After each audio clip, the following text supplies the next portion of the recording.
El Señor resucitó. Aleluya, aleluya, aleluya. Este es el grito de la iglesia. El Señor resucitó. ¿Qué tal, mis queridos hermanos y hermanas?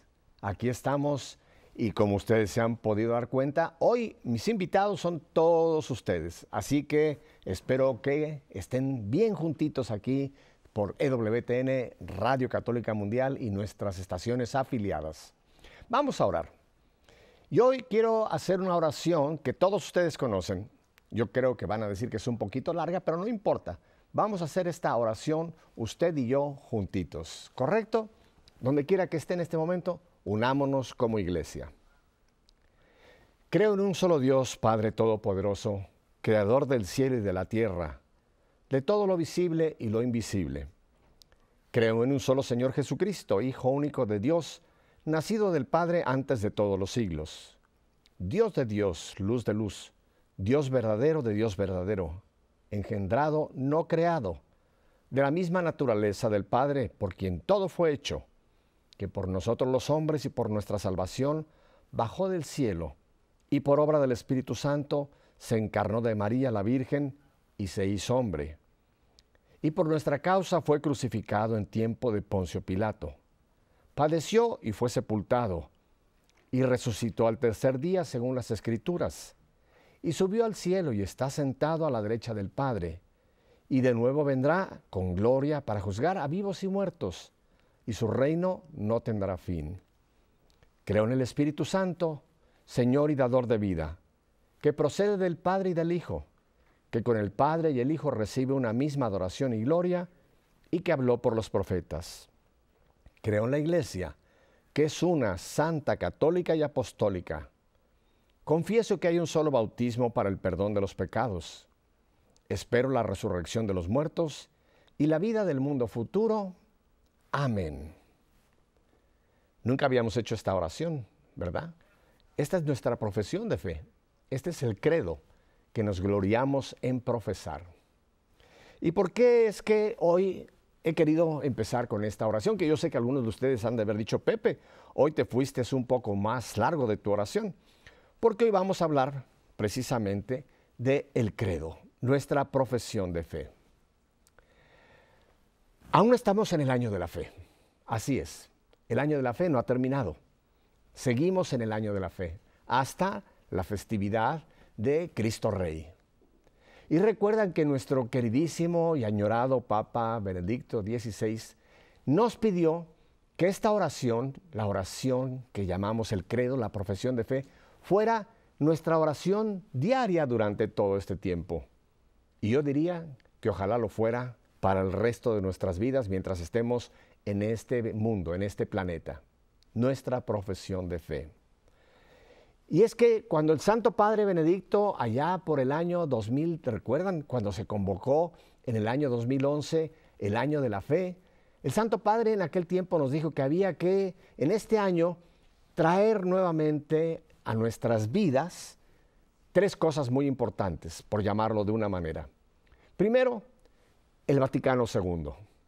Recuerden que estamos celebrando los 50 años de la apertura de ese evento que marcó la Iglesia. Podemos llamar la Iglesia antes del Vaticano y la Iglesia después del Vaticano II. Importantísimo. Y ya en otro momento vamos a dedicarle también un espacio específico a el Vaticano II. No solamente desde el punto de vista histórico de lo que pasó allá en Roma, Juan XXIII que lo convocó, el Papa Pablo VI que lo clausuró. Ustedes saben esa parte de la historia. No, vamos a ir en algún futuro no lejano a ver qué nos dice el Vaticano II a usted y a mí hoy en este momento.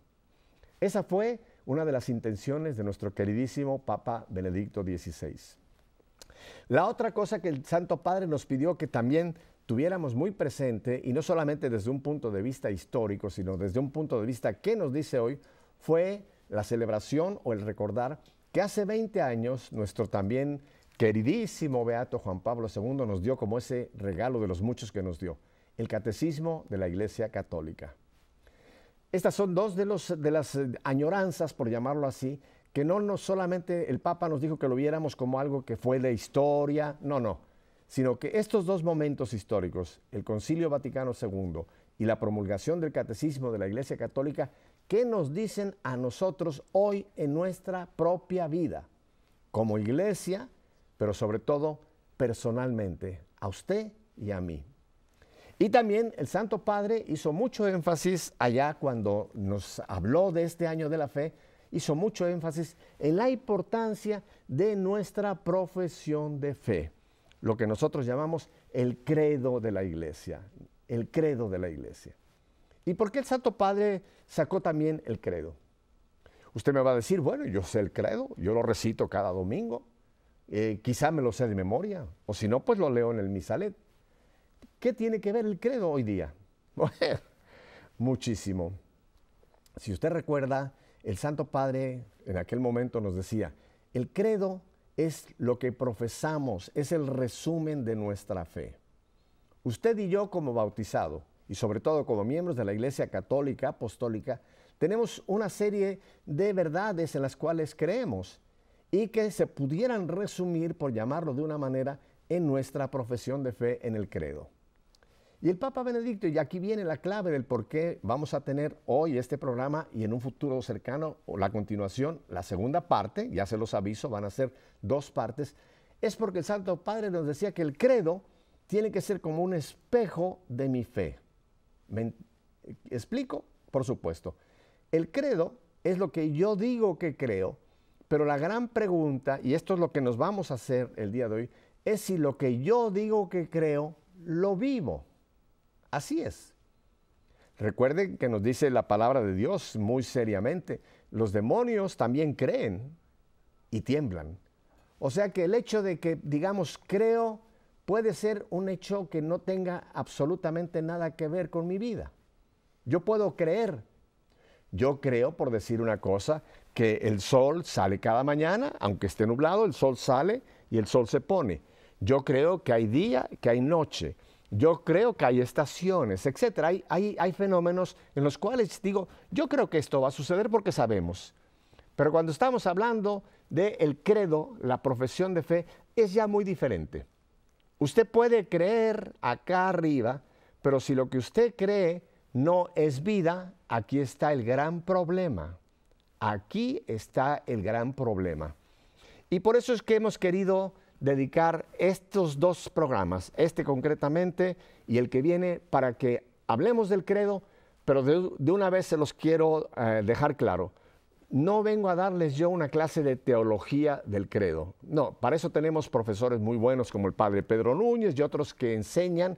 Yo no vengo a hablarles desde la parte de vista teológica del credo, que es muy importante, sino yo quiero que lo bajemos nosotros al piso. Y por eso quiero empezar hablando del credo apostólico. ¡Ja! Dirán, bueno, pero es el que acabamos de recitar. No, no es el que acabamos de recitar. El credo de los apóstoles surgió desde la iglesia primitiva y estaba unido al bautizo. Al momento de entrar los catecúmenos a la iglesia, recibían el bautizo, pero antes de que recibieran las aguas bautismales, se les hacían 3 preguntas. Y estoy hablando de la iglesia primitiva por muchos siglos.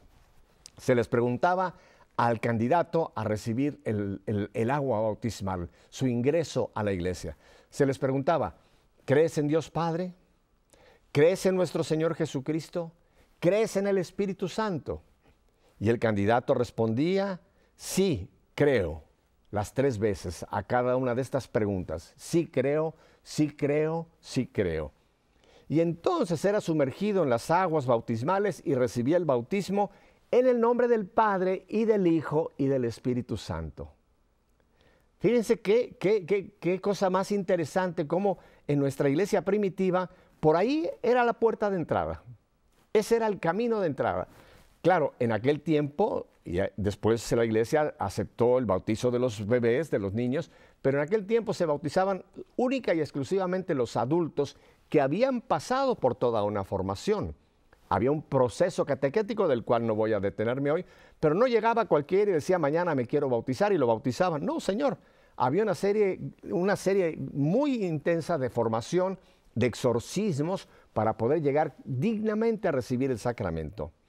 Ahora, Estas tres preguntas que se le hacía pronto fueron complementadas y entonces se elaboró lo que se llama el credo de los apóstoles. Porque hay una hermosa tradición, y ahora se lo voy a leer, donde dicen que los apóstoles, los 12 apóstoles, claro, ya quien sustituyó a Judas, por supuesto, fueron los que elaboraron los que decidieron cuáles eran las verdades que había que contener en nuestra primera profesión de fe. Por eso se le llama el credo apostólico. Y miren que son 12 apartados los que contiene este credo apostólico. Se los voy a leer rápidamente. Primero, creo en Dios Padre Todopoderoso, Creador del cielo y de la tierra. Segundo, creo en Jesucristo, el Hijo único de Dios. Tercero, creo que Jesús fue concebido por obra del Espíritu Santo y que nació de la Virgen María. Cuarto, creo que Jesús fue crucificado, muerto y sepultado y que descendió a los infiernos. Quinto, creo que Jesús resucitó de entre los muertos y al tercer día. Sexto, creo que Jesús subió a los cielos y está sentado a la derecha del Padre. Séptimo, creo que Jesús volverá para juzgar a los vivos y a los muertos. Octavo, creo en el Espíritu Santo. Noveno, creo en la Iglesia Católica y en la comunión de los santos. Décimo, creo en el perdón de los pecados. Onceavo, creo en la resurrección de los muertos. Y doceavo, creo en la vida eterna. Este es el que llamamos, también hay quien le llama el credo corto. Vamos a llamarlo el credo apostólico. Ahora, el credo que usted y yo oramos al inicio de este día fue lo que se llama el credo niceno-constantinopolitano. ¿Lo puede repetir? A ver conmigo. El credo niceno-constantinopolitano, que también se le llama el credo largo. Este credo es más extenso que el credo de los apóstoles. ¿Por qué? Porque al iniciarse la iglesia, en los primeros siglos empezaron a aparecer herejías. Empezaron a aparecer dentro de la iglesia, ni siquiera fuera de la iglesia, obviamente, dentro de la iglesia, católicos, cristianos, llamemos así, que empezaron a desarrollar teologías que eran heréticas, errores doctrinales de los cuales no voy a entrar en materia porque eso sería motivo de otro programa, hablar de aquellas herejías y por qué entonces fueron, vamos a llamar, corregidas por medio de la profesión de fe. Y este credo, el credo que acabamos de mencionar, se decidió en el Concilio de Nicea en el año 325 y después se continuó o se concluyó en el Concilio de Constantinopla en el año 381. Por eso se le llama credo, como ya lo vimos, niceno, el Concilio de 325, y constantinopolitano, porque se celebró en Constantinopla en el año 381. Así que este credo se extendió o se hizo más elaborado para poder ahí incluir las verdades de fe que aplastaban, por llamarlo de una forma, o dejaban sin valor o dejaban con claridad cuál era la doctrina de la iglesia y no la doctrina de los herejes. Así que entonces ya lo hemos rezado, ya lo tenemos elaborado. Este es el credo del que vamos a hablar. El credo niceno constantinopolitano. ¿Lo puede repetir? Qué bueno. Vamos a ir parte por parte. Vamos a tener que dividirlo, por llamarlo así, en dos segmentos. Uno, lo que vamos a tratar de elaborar el día de hoy, y vamos a tener una segunda parte la próxima semana. Así que llamemos a esta parte el credo, parte primera. Vamos a ver qué riqueza hay en esto que profesamos. Porque déjeme hacer un comentario final. Uno va a las parroquias, vamos a nuestra Eucaristía, y cuando llega la profesión de fe, que es un momento importantísimo de nuestra liturgia, ¿usted sabe dónde es que recitamos o hacemos nuestra profesión de fe? ¿O ya no se acuerda? Brevemente, usted sabe cuáles son, digamos, las dos partes fundamentales de nuestra Eucaristía. La liturgia de la palabra y después la liturgia eucarística, aunque tenemos la liturgia penitencial, las lecturas, etcétera, pero vamos solamente a fijarnos en esto. Una vez que hemos terminado la liturgia de la palabra, antes de que entramos propiamente en la liturgia eucarística, viene la profesión de fe. Porque si yo no vivo lo que yo profeso, casi no tiene sentido en mi vida lo que voy a celebrar, que es la liturgia eucarística. Cuando Jesús se va a hacer presente en ese pan, en ese vino, su cuerpo, alma y divinidad. Ahí Cristo se va a hacer presente. Por eso es que yo tengo, antes de entrar en este momento solemne de la plegaria eucarística, etcétera, yo tengo que decir, yo creo. Pero aquí viene el punto. Yo vivo lo que creo. Porque si yo lo repito solamente como un perico, perdónenme que sea yo a veces demasiado expresivo, o como una cotorra, si le gusta más, ¿qué pasa? Entonces, casi entro yo a la parte más, no más importante, porque las dos partes son importantísimas. Esto es otro asunto, la parte de la liturgia eucarística.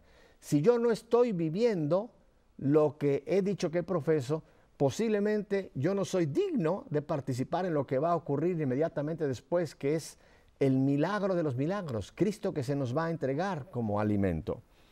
Por eso es que entonces el propósito de este día es que usted y yo nos hagamos ahora un autoexamen. Así es. Aquí le pido que si está usted sentado con su marido, con sus hijos, con su esposa, no se dé codazos, ¿eh? Vamos a ser cada uno de nosotros honestos, humildes, y cada uno confrontarnos con lo que vamos a ir diluyendo, masticando o pensando bien en qué es lo que yo digo que creo y ver si realmente yo vivo lo que digo que creo. La primera parte de nuestro credo, creo en Dios. Me detengo ahí.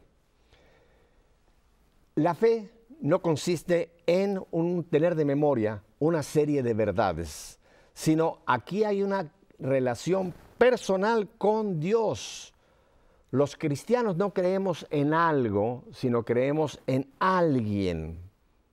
Dios no es una idea, sino es una persona que viene a nuestro encuentro y que quiere establecer una relación de amistad con nosotros.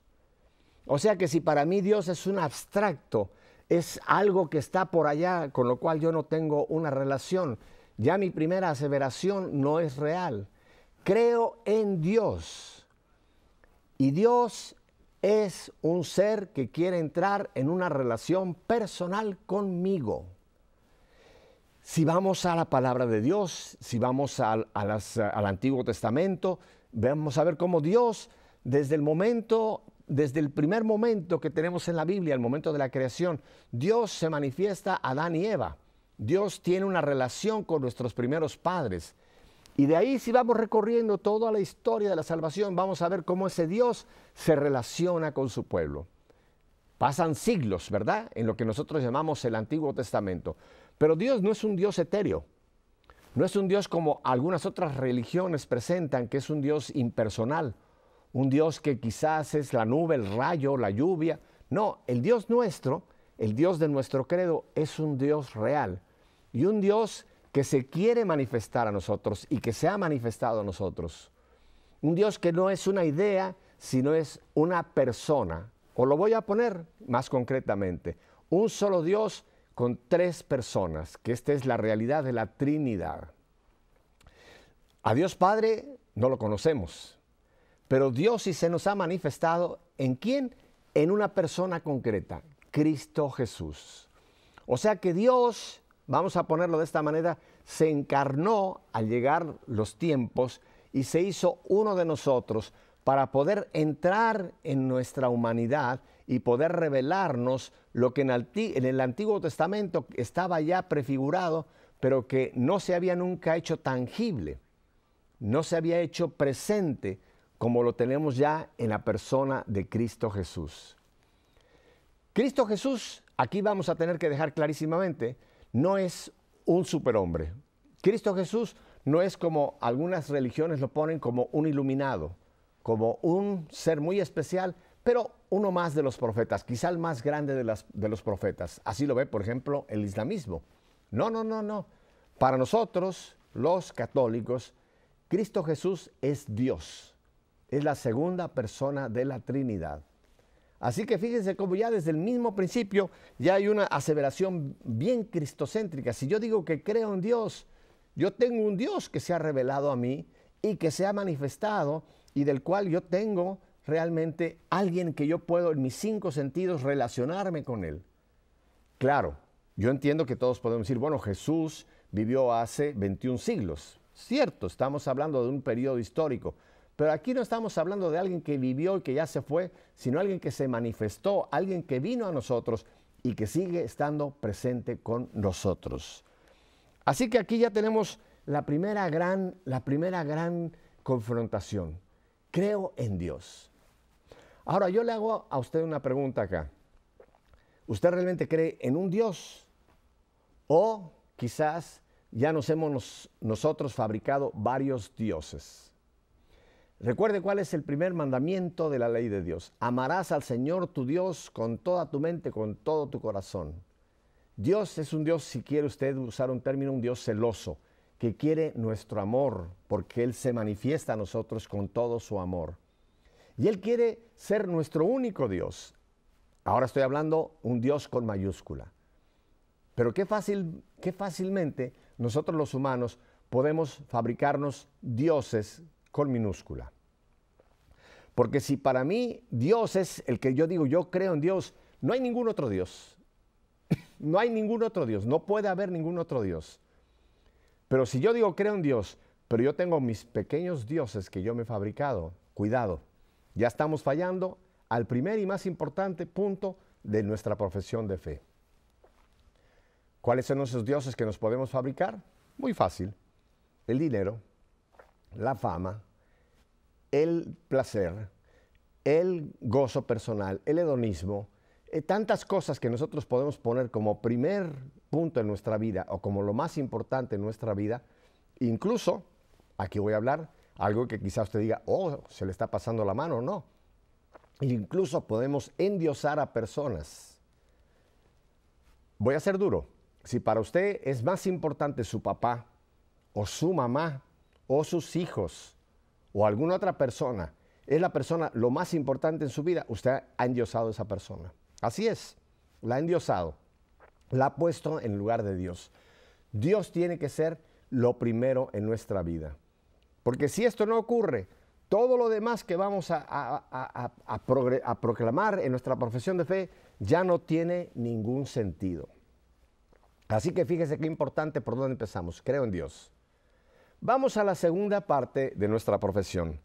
Creo en Dios Padre. En Dios Padre. Vamos aquí a hacer una disectomía un poquito entre Padre. El Padre lo podemos nosotros ver de dos maneras. El Padre como creador, y esto vamos a hablar más adelante en la misma profesión. El Padre, el papá, usted sabe que nosotros como papás biológicos procreamos una prole. Entonces, cuando estamos hablando de Dios Padre, estamos hablando de un Dios que procrea, un Dios que no está encerrado en sí mismo, sino un Dios que es Padre.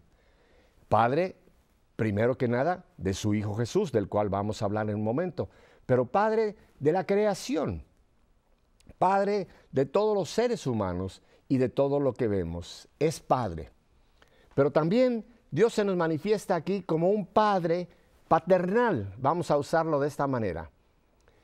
Hasta el Nuevo Testamento se tenía un concepto de Dios con mucho respeto, incluso los judíos ni se atrevían a mencionar el nombre de Yahvé, sino llamaban Adonai, por decir un nombre para no mencionar, no poner en nuestros impuros labios el nombre sagrado de Yahvé.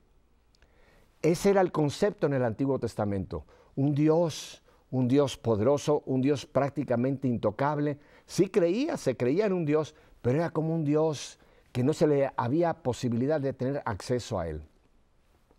Dios se manifiesta a nosotros en la persona de Cristo Jesús. Y sería prolífero que habláramos de varios textos en los que el mismo Jesús ya nos dice que nosotros podemos llamarle a Dios no solamente Yahvé, sino que le podemos incluso llamar Abba, papacito. Jesús nos trae la revelación de su Padre. Y Jesús no nos revela como decir, este es mi Padre, del cual yo solamente tengo una relación, sino Jesús nos viene a mostrar a un Padre que es su Padre, pero un Padre para todos nosotros. La paternidad divina. Y aquí entra la respuesta nuestra, que es lo que nosotros llamamos la filiación divina. Si Dios es mi Padre, yo vivo realmente como un hijo o una hija de Dios. Y esto se tiene que manifestar en todos los actos de mi vida.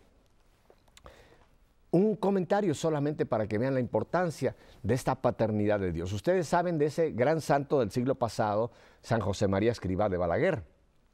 Cuenta su biografía que él, siendo un sacerdote muy joven, en un tranvía de Madrid, había todavía aquellos tranvías antiguos, él iba a un sitio cuando de repente tiene una realización de ser hijo de Dios. Como que cae en cuenta, soy hijo de Dios. Y él entra en una especie como de arrobamiento, no se levantó del piso, pero él entra en un momento de tal intimidad, en un momento de tal gozo, que dice que no supo qué tiempo estuvo en ese tranvía. Pero ese momento, dice San José María, cambió totalmente su vida, aunque ya era un sacerdote. ¿Por qué? Captó lo que es ser hijo de Dios. ¿Qué título más grande? ¿Qué puede haber más grande para un ser humano que reconocer algo que es real? Soy hijo de Dios. No hijo de un mono, no hijo de una planta, no hijo de la casualidad. Soy hijo de Dios, el Ser Supremo. ¿Cuántas implicaciones tiene esta realidad de ser hijo de Dios? Hijo de Dios, Padre Todopoderoso. Vamos al siguiente punto. Creo en un solo Dios, Padre Todopoderoso. Fíjense que aquí ya se añade la siguiente palabra, Padre Todopoderoso. ¿Qué quiere decir todopoderoso? Que tiene todo el poder. Que realmente Él es en el que reside toda la fuerza divina. Dios Padre Todopoderoso. Él es, pues, el que ha creado, el que tiene en su mano todo lo visible y lo invisible, del cual vamos a hablar en un momento. Pero Todopoderoso tiene una tremenda implicación para nosotros. Él tiene todo el poder. ¿Y cuántas veces nosotros aquí ya también fallamos en esta aseveración de mi fe?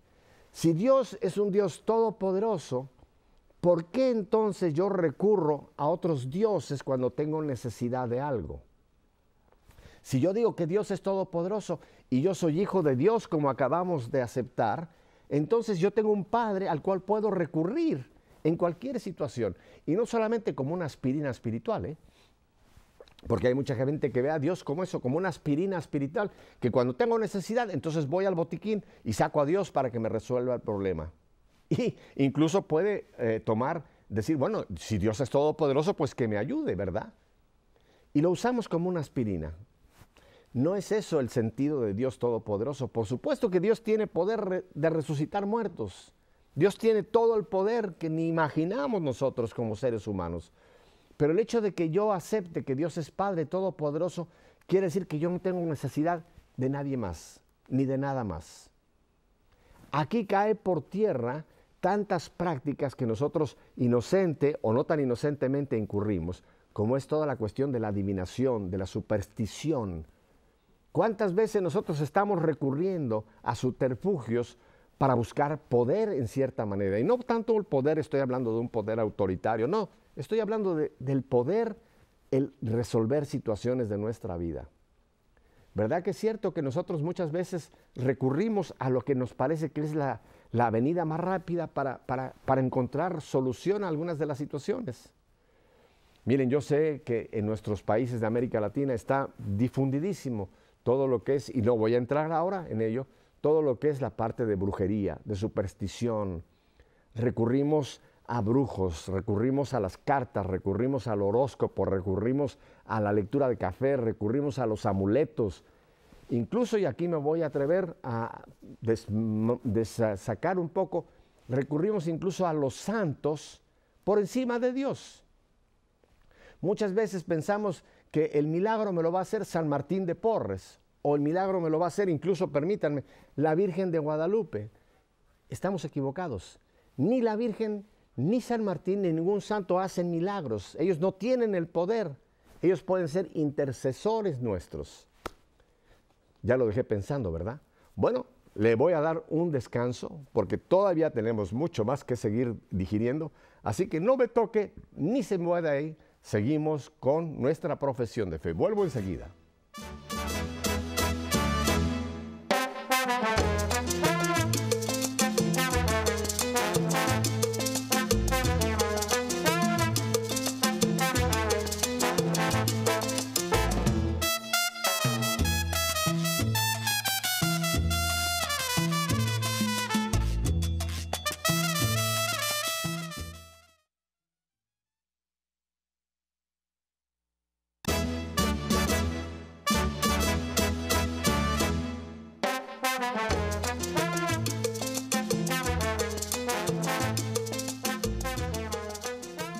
Estas cortinas musicales que me ponen lo hacen a uno por dentro sentir con ganas de mover el esqueleto. Pero bueno, estamos ahora en algo muy serio, que estamos hablando de nuestra profesión de fe y sobre todo si la vivimos. Esta es la parte clave de todo esto.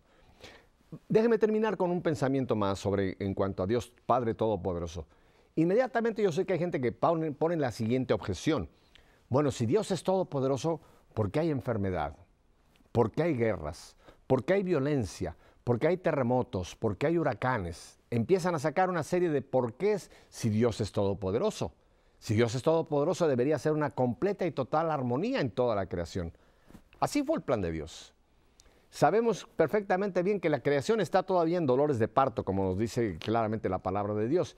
Pero el dolor, el sufrimiento, no es que Dios no tenga control o no lo pueda él manifestar o si quieren ustedes controlar. Es que es consecuencia de nuestro pecado. Muy sencillo, vamos al paraíso. El hombre y la mujer, el ser humano, vivía en armonía con Dios. Y fue a partir de esa ruptura, de esa desobediencia a Dios, que fuimos expelidos del paraíso y estamos viviendo este proceso hasta que lleguemos nuevamente al fin de los tiempos que terminará este mundo tal y como lo conocemos.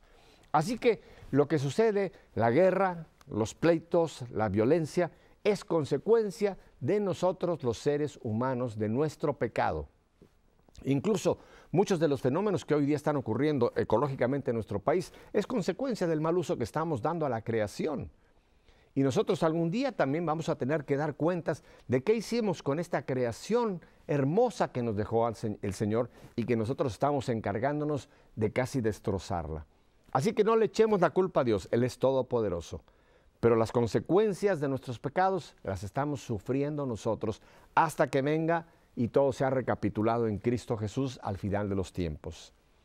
Creador del cielo y de la tierra. Lo decimos, ¿verdad? Creador del cielo y de la tierra, de todo lo visible y lo invisible. Dios es el creador de esta maravilla que es este universo que apenas si podemos atisbar.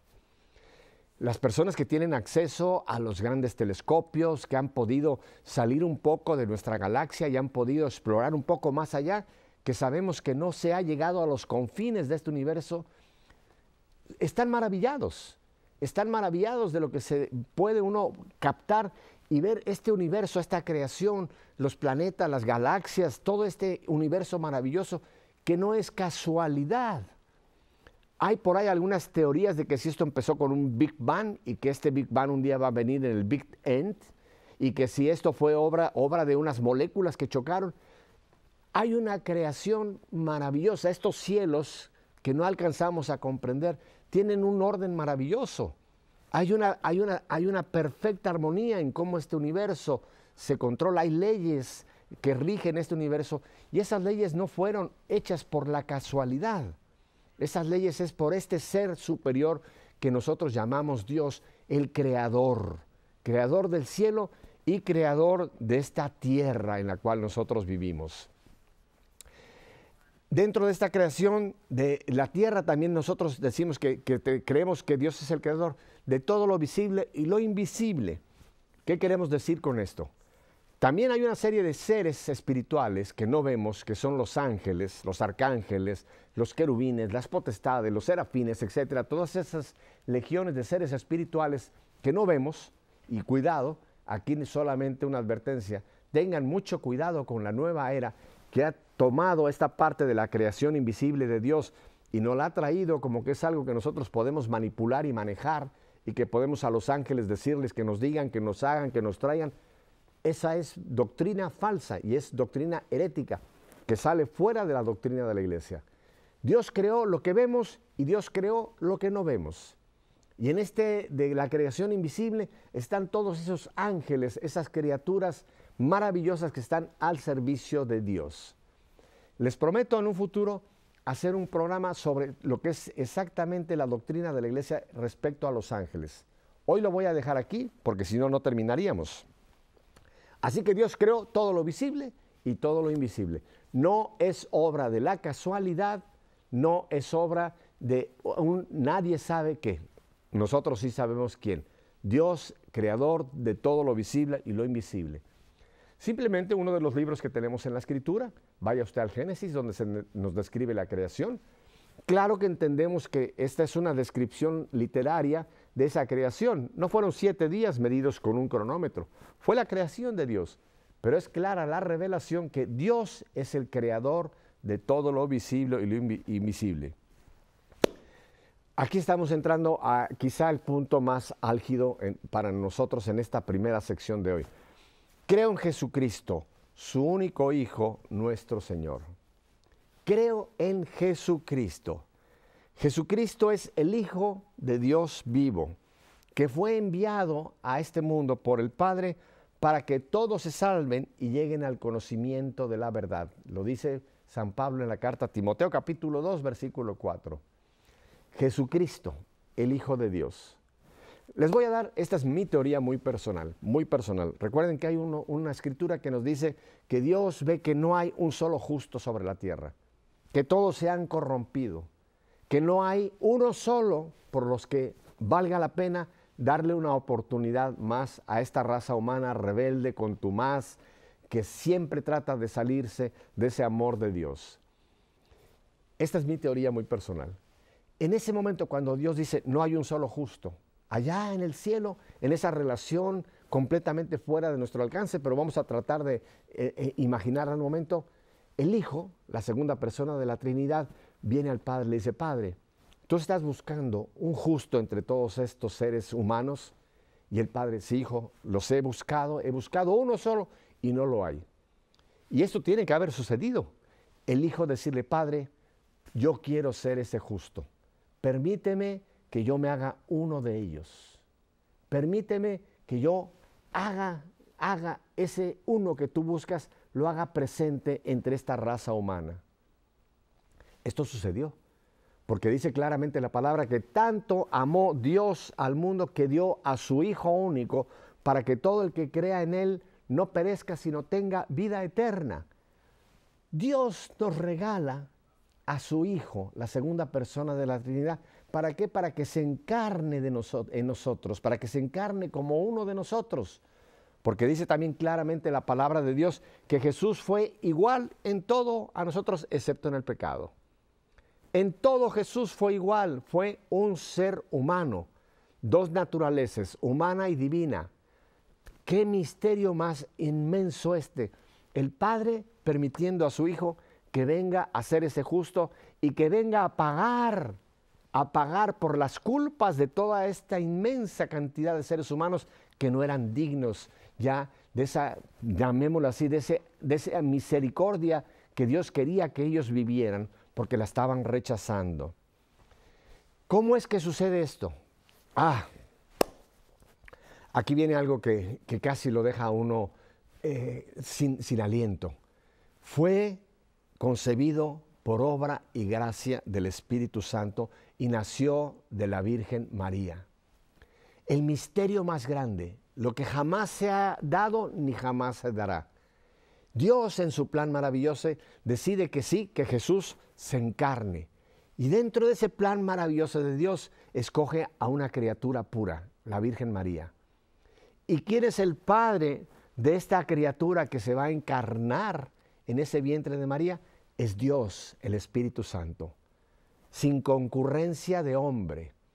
Es el misterio cómo Dios hace que en ese vientre de María empiece una vida humana, igual como usted y yo empezamos en el vientre de nuestra madre. Una unión de un esperma y de un óvulo, milagrosamente sin concurrencia de hombre. Y ahí empieza esa criatura, igual que usted y yo, a desarrollarse en el vientre de la Virgen María, unido a un cordón umbilical como usted y yo, recibiendo la sangre de María. Qué misterio más tremendo, ¿verdad? Y por eso viene nuestro amor a María, porque María fue el primer sagrario que jamás hubo. Dios se encarnó en ese vientre humano, sale de nuestra posibilidad de comprensión total, ¿verdad? Pero lo profesamos. Y por eso es que nosotros le llamamos a María, María, Madre de Dios.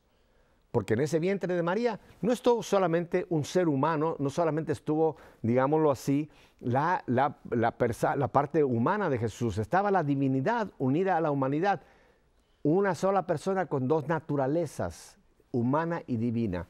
Dios se encarna a nosotros. ¿Y cómo no vamos a tenerle amor a María? Si cuando el ángel le hace esta proposición increíble a esta jovencita nazarena, ese sí de María, ese hágase en mí según tu palabra, esa obediencia de María a la voluntad del Padre nos permite que el Salvador venga a nosotros. Qué misterio, no hay palabras para agradecerle a María y más a nuestro Padre Celestial que nos haya entregado a Jesús y a Jesús que haya aceptado el hacerse uno de nosotros. Ahora, sabemos muy bien la historia de la salvación, no vamos aquí a entrar en todos los detalles. Jesús nace en Belén, pobre. Jesús trata Herodes de acabar con él, la huida a Egipto, regresa a Nazaret, los primeros años, los años de la vida oculta de Jesús que pasan en Nazaret. Pero ¿qué sucede? Entonces en nuestra profesión de fe llegamos a el punto clave de la misión de Jesús. La misión de Jesús fue pasar 3 años predicando por los caminos de Galilea, por los caminos de Judea. No, era importantísimo, por supuesto, la formación de los discípulos. Todo eso es importante, pero la misión de Jesús no fue solamente venir como un gran maestro, ni siquiera como un gran profeta. Jesús vino para redimirnos. Y por eso decimos en nuestra profesión de fe, padeció bajo el poder de Poncio Pilato, fue crucificado, muerto y sepultado, y descendió a los infiernos. Oh, Dios mío, aquí entramos en lo que llamamos la pasión, que hace poco estuvimos recordando y más que recordando, viviendo. Jesús sabía que tenía que haber un sacrificio.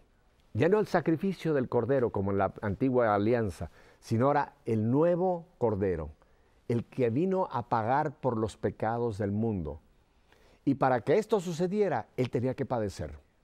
Él tenía que padecer, tenía que cargar los pecados de la humanidad sobre su santa humanidad. Y todas estas personas que intervienen en la pasión del Señor, Poncio Pilatos, en fin, todas las personas que recordamos muy bien que fueron instrumentos en la pasión, involuntariamente, porque no sabían el plan de Dios, colaboraron en nuestra salvación. Muchas veces nosotros vemos a Poncio Pilatos como un malvado. No vamos aquí a juzgar a nadie.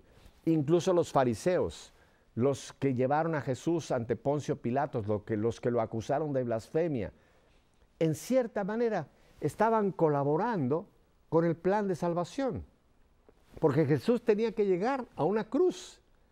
Jesús tenía que llegar a entregar su vida por nosotros. ¿Puede haber habido plan B, plan C?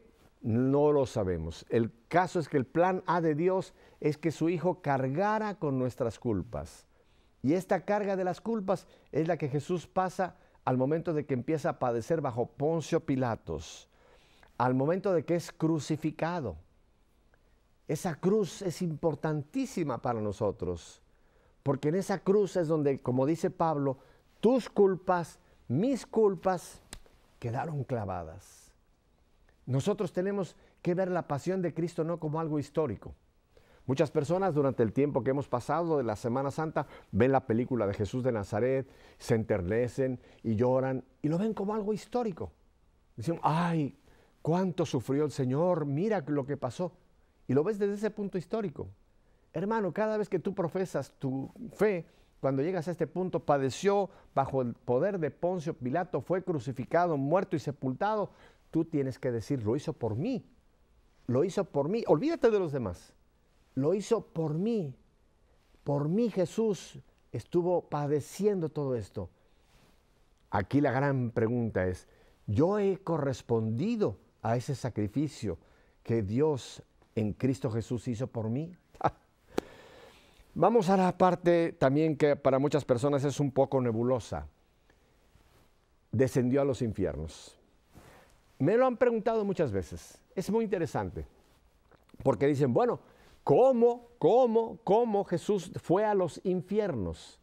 Aquí en la traducción, y esto lo he checado con muchos bibliógrafos, con muchas personas que saben muy bien de la Biblia, me dicen que la palabra infierno no está refiriéndose al sitio del castigo eterno que Dios ya tiene para Satanás y todos sus espíritus malignos y las almas que rechacen la salvación de Dios.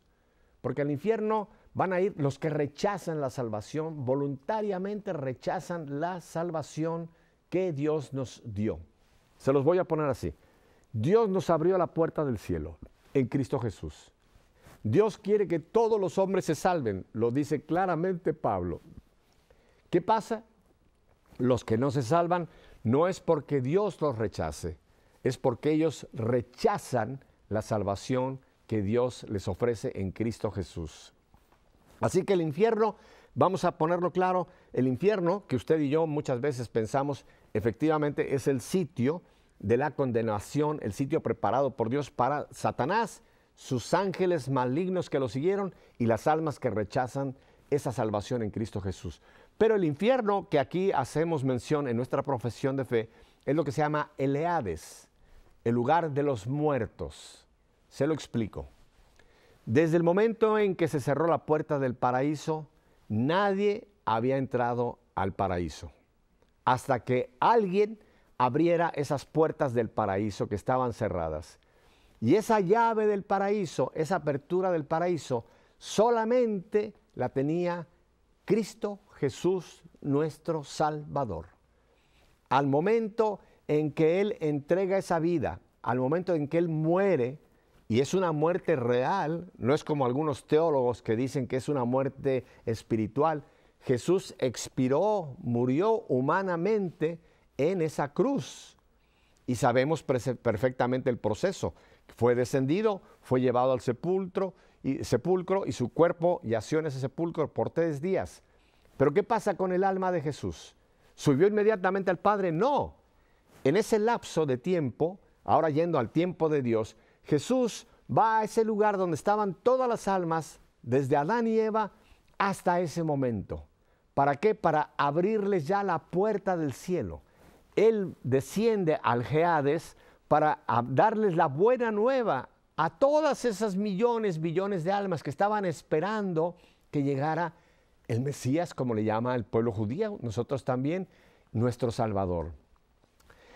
En la iconografía oriental hay iconos bellísimos donde presentan muchas veces la cruz y presentan a Jesús en ese brazo de la cruz con una llave y se ve al Padre arriba de él y se ve una puerta, la puerta del cielo, y es Jesús que en esa cruz está metiendo, por llamarlo así, en nuestra digamos, visión humana, está metiendo esa llave a la puerta del cielo para que se abra esa puerta y entonces Él venga con todas esas almas que estaban esperando nuestra salvación, nuestra redención y entrar ya al paraíso con todos los que estaban esperando. Qué hermosísima es esta parte que nosotros mencionamos en nuestra profesión de fe. ¿Qué les parece? El tiempo se nos ha ido. Vamos a recapitular un poquito, porque vamos la próxima semana a continuar. No ha terminado nuestra profesión de fe. Aquí voy a hacer un poco como hacen en las telenovelas, valga la distancia. Tenemos mucho más la próxima semana, pero déjeme volver a este punto, porque este punto es clave en mi profesión de fe. Y aquí le hago yo la pregunta a usted. ¿Usted cree realmente que Jesús murió? O usted, perdóneme, ojalá no vaya con la teología que hay algunos teólogos. Oiga, y voy a ser muy claro con ustedes, el Papa Benedicto nos alertó en un tiempo que hay que tener incluso, no hay que todo lo que sea teología o que venga de algún teólogo, hay que decir esto es ya completamente la teología católica. Desgraciadamente hay, y siempre las ha habido, y hablábamos de las herejías de los primeros siglos, siempre ha habido algunas personas que hablan o dicen hablar en nombre de Dios o incluso en nombre de la Iglesia, que nos presentan teologías completamente fuera de la doctrina de la Iglesia. Yo sé de algunos teólogos católicos que mencionan que Jesús no resucitó en un cuerpo glorioso, sino que resucitó solamente espiritualmente. O sea que el cuerpo de Jesús, voy a poner una palabra dura, se pudrió en ese sepulcro y que se descompuso como cualquier cuerpo humano. Oiga, si uno va a los textos de la Escritura, vamos al Evangelio de Juan, cuando nos narra lo que ocurre una vez que el Señor se manifiesta a María Magdalena. Qué cosa más interesante, y esto no tengo tiempo de hablar con ustedes, cómo Jesús escoge que sea una mujer y una pecadora, la primera que lo ve resucitado y a la que envía. Por eso le llamamos a María Magdalena, y es Santa María Magdalena, le llamamos la primera apóstol. ¿Usted no sabía eso? Porque el Jesús resucitado la envía a que le avise a los suyos que estaban escondidos, estaban bajo llave de temor de que los pudieran los romanos también hacer daño. Y Jesús manda a esta apóstol para que les comunique que Él ha resucitado. No tenemos tiempo ahora, pero usted sabe la historia. Cuando finalmente aceptan que algo ha sucedido, dice Juan que sale corriendo Pedro y sale corriendo Juan. Juan, que era más joven, llega primero que Pedro al sepulcro. ¿Recuerdan este pasaje de Juan? ¿Y qué sucede? Qué bonito. Juan ya reconoce la primicia de Pedro, no entra al sepulcro, sino espera que sea que sea Pedro el que entre, la primicia de Pedro al sepulcro. ¿Y qué se encuentran? Un cuerpo descompuesto, de ninguna manera. Se encuentran el lienzo, que hoy día nosotros sabemos y creemos firmemente que es el lienzo que está en Turín, y se encuentran el sudario que estaba a un costado, tal y como se usaba en la costumbre judía, lo que había cubierto el rostro del Señor, que ese es otro programa que hemos presentado aquí, el sudario de Oviedo. Estas dos piezas en sí, estas dos piezas dan testimonio de que ahí hubo una resurrección. Y Jesús, en ese momento de su resurrección, después de que en estos 3 días ha estado en el Hades, ahora le explico los 3 días también rápidamente. Los 3 días no fueron un día, otro día, otro día. Fueron unas horas. ¿Por qué? Porque los judíos miden en tiempo de esta manera. Miren, Jesús muere un viernes por la tarde, sabemos, ¿verdad? Muere un viernes, ese era un día. Jesús es llevado al sepulcro y pasa todo lo que nosotros llamamos el sábado, segundo día. Y Jesús resucita esa noche del sábado, pero recuerden que las fiestas judías empiezan con la puesta del sol. Quiere decir que Jesús resucita al tercer día.